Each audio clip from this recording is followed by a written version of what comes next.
Why do you think that the Arabs and the Indians are coming to the black community to set up shop?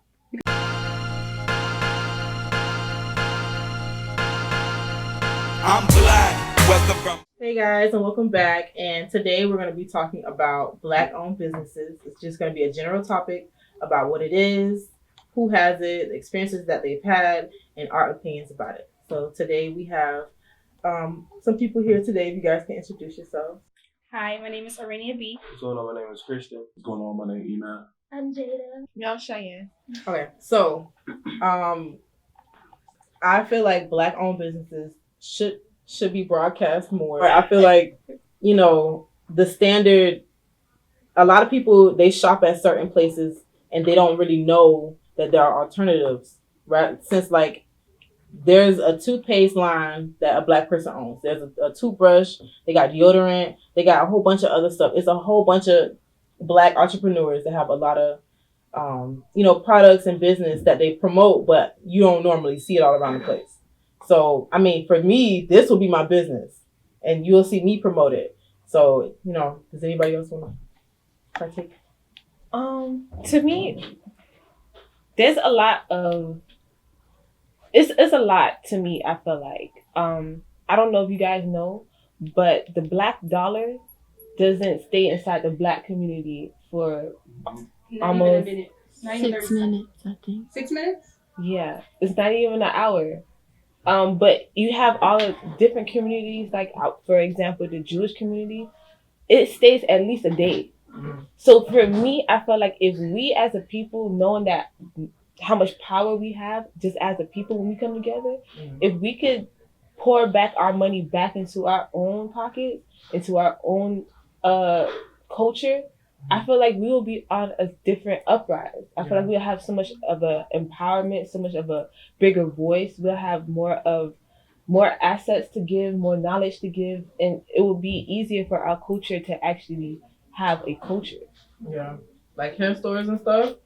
Black people are the first ones to go buy hair extensions, all them products, but we don't own not one. Mm-hmm. It's the what is it? Arabs, the Indian people that own those stores. Chinese, legit, like they own it. I just literally found a black hair beauty supply store that's owned by a Black man in Fort Lauderdale. So it's cool. It's actually another one right here. Is it Pines? I think it's Pembroke Road right there on Pembroke Road. So there are a few Black-owned businesses. We just have to look for them. We're not, we don't even care to look. You know what I'm saying? Because we sitting here saying we do need to bring more awareness to Black-owned businesses because people think that we broke, like we can't own our own businesses. But it's just why do you think that the Arabs and the Indians are coming to the Black community to set up shop? Because we have the money. They're making all of their money from us. Mm-hmm. You know what I'm saying? So if we was to put our money into a Black-owned business, then there will be more Black-owned businesses everywhere on the block. You know what I'm saying? Mm-hmm. So I don't know. I feel like, in Miami, it's like a crab in a barrel type of thing when it comes to businesses. Because, you can start a business, but it's like you low-key on your own because when you ask people for help, they necessarily sometimes don't want to help you. Like, you really got to do your research on what you want to do. Because, I've seen people, like, start businesses and then just go out of business because stuff just didn't work out. Like, I feel like we got to come together and really share this, like she was saying earlier, to share the knowledge of what's going on because it's your business, but it doesn't hurt to have help. Mm-hmm. right. So I'm just going to play devil's advocate real quick. God. Yes, we should support Black businesses. Yes, more power to us. Mm-hmm. However, Mm-hmm. if you are a Black entrepreneur, if you are a person who owns a business, it doesn't mean that just because you're Black, Mm-hmm. that we all just gonna Jump on the bandwagon. right. Mm-hmm. Don't come looking for a discount for everything. Yeah. Like I gotta eat too. Like, you know what I mean? If you're gonna support me fully, or if you're gonna support me in a way that it doesn't necessarily have to be financial. It could be time, it could be labor, it could be a shout out, it could be I want to come host an event. This is how we're gonna put something together. We're gonna work together. It don't have to always necessarily be like, okay, yeah, you're gonna need help. Everybody needs help in doing something. That's why you grab your closest friends first. And then, you know what I mean, build on top of that. You won't always step out and have a team. But if you grow enough and build enough that somebody says, okay, I know what you're doing, I see what you're doing, you focus, you going somewhere, I'm gonna attach my bandwagon to yours. And we're gonna keep going. But don't just try to sit here, you got a bandwagon, let me put all my stuff in here and you gonna carry it for me, but when we get to the top of the hill, I'm gonna take one thing out. No. So to me, if you're gonna support in a way that we all could be benefit to the same thing. Right. My auntie, she has her own. Shout out to Chicks and Wings. Our auntie got her own restaurant, and it's in Paran. It's a chicken spot. It's like Wingstop, but it's better, you know. Way better. So, and it's a family business. I worked there. She's worked there. And when it's been open for 13 years. And it's a family business. All my cousins and aunties, they all work there. We all put in the labor, we put in the time. Nobody gets nothing for free. Nobody, because she don't play that. Because it's her business at the end of the day. Right. So, and now, you know, she lived nice and she opened in two new locations because she was really consistent with everything that was going on. Now, there has been some trials and tribulations, but it's always going to be like that with, like, you know, businesses. So, but for us, it's family owned. So we all know what was put into the business. So I think as you know, as Black people, we definitely have to learn the business aspect of things because, you know, we just open up a business and don't even have like we don't consider customer service. We don't consider, you know, how we treat other people. Right. And we don't consider how we should operate, you know, the business itself. Like you cannot expect to be successful and you treating your customers like trash. You cannot expect to be successful if you close at 2:00 in the afternoon, or if you close on the weekends. Like you have to work. Period. Like it just takes work. You can't just expect, you know, for stuff to be given to you if you're not working. Yeah, that's true.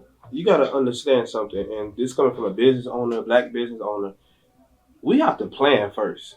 You can't just want to jump out there and say, okay, I'm Black. Let's start this business. I got a whole bunch of homeboys, homegirls that's gonna support me. You say, oh, I want to sell food, and you can't cook. Nobody want to support me. You can't cook. You feel me? And I mean, we have to plan because, okay, you get opened up for a year and you shut down the next year. You did not successfully plan, okay, how much. You have to understand, people build businesses to tear down other businesses. Look at Kmart, look at Walmart. Everybody thought Kmart was going to last for years, but they built something around Kmart that was better and that was greater. Now you got all these Walmarts. Now where's Kmart? You have one Kmart. And you had all these different Kmarts. Now all of them shut down. So it's not even about supporting each other. It's more about, like she said, you know, you first have to have good customer services. Because these people are so nasty. Like they talk to you any type of way, and they just don't know how to treat you. And like, come on, I'm your client. You know, even if you do shirts or if you do graphic designing or whatever, you know, hey, talk to your customers. First have customer services. I'm tired of calling these companies, and I hear a little girl answering the phone, and she can barely talk. But you say support. I kind of do agree with you when you said that Miami has a lot of crabs in the buckets in that basis. I mean, for me, like a lot of people call me a hood lover. Why? Because all my homeboys, they want to sell shirts, they want to have clothing lines, they want to do music, they want to do all that. Me, I'm like, oh, you selling this? How much? No problem. I know a lot of people who be like, hey, I'm selling this for 25. All right, I'll give you 10. Let me just get this. You feel me? Like if a person has a business, they're trying to eat. You have to support. Like you don't have to support, but you can't get it for the free 99 every time. Right. And it only costs $0 to post up, share a status, like a comment, do anything like that. Yeah. A lot of people don't want to see you successful because they don't have that success themselves. But they praise all the other people that's successful already and post their stuff. Don't even know them. Exactly. They don't know them, but they supporting them. You got your best friend sitting right here who's trying to do start the same her business. thing. Yeah. But you don't. Can I just say one thing? What you just said, I agree with you about support, but I just want to say one thing. Don't support me because you know me. Support me because you believe in me. Right. That's all.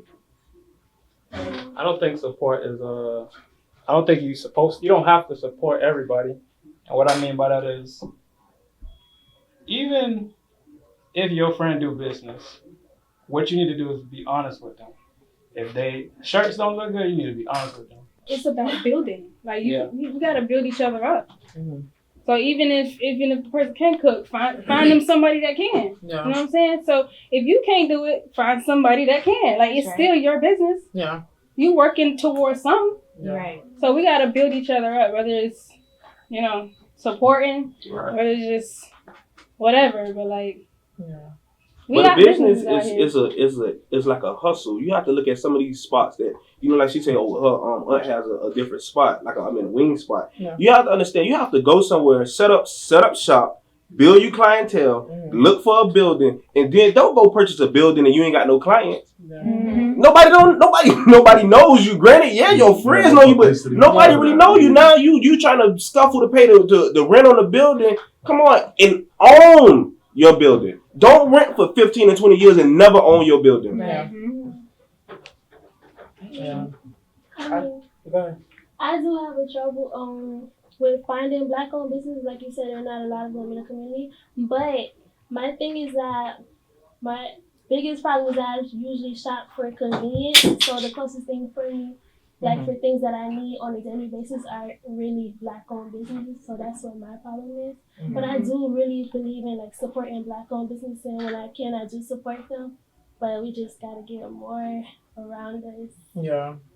Exactly. Like for me, I do my best. You know what I'm saying? Because I would try to support a black business. Like every time I go to buy some hair product, I'll make sure I find a black-owned beauty supply store, like I just found in Fort Lauderdale. Or if it's a nail tech, I'll go find a nail tech or something that something that keeps, not a necessity, because most of the things that we need are groceries and stuff like that, and we don't have a lot of black-owned. Do we have any actually? Grocery stores? Yeah. I don't know. If you do, you'll see them more like in your neighborhood. It'll be like a neighborhood. Like a small thing. It'll be like a small thing, but not most of the times you won't see them. The only time I'll see like produce from black people is from the swap shop. Like that's Yeah. where most of the black businesses are that I know of, is the swap shop. Right. So yeah, so I'll try to support at least 2 times, 3 times a week. Like do my best. You get your food, you pay for it, you taste it, you be like, I don't really like this. Compared to a black-owned business, I wouldn't be able to be brave enough to go back in there. Why? I don't think so. Not because it feels like more like, You bashing your people. yeah, and Yeah, then what it's they like gonna you Yeah. and then on top of that, you gotta think about the customer service. Go back into the customer service part. Black-owned businesses, if I own my own thing, most of the times, if you tell me you don't like my food, I'm ready to cuss you. But if I have somebody who has a corporate on my back, for example, right? Or somebody who has a more established business, or probably has somebody who has a white person that's probably endorsing them or something like that has corporate, you'll probably be like, oh, thank you, I'm so sorry, can we fix this for you? Like, it's a different type of dynamics between that and, you know what I mean? You know what I'm trying, like, No, I agree.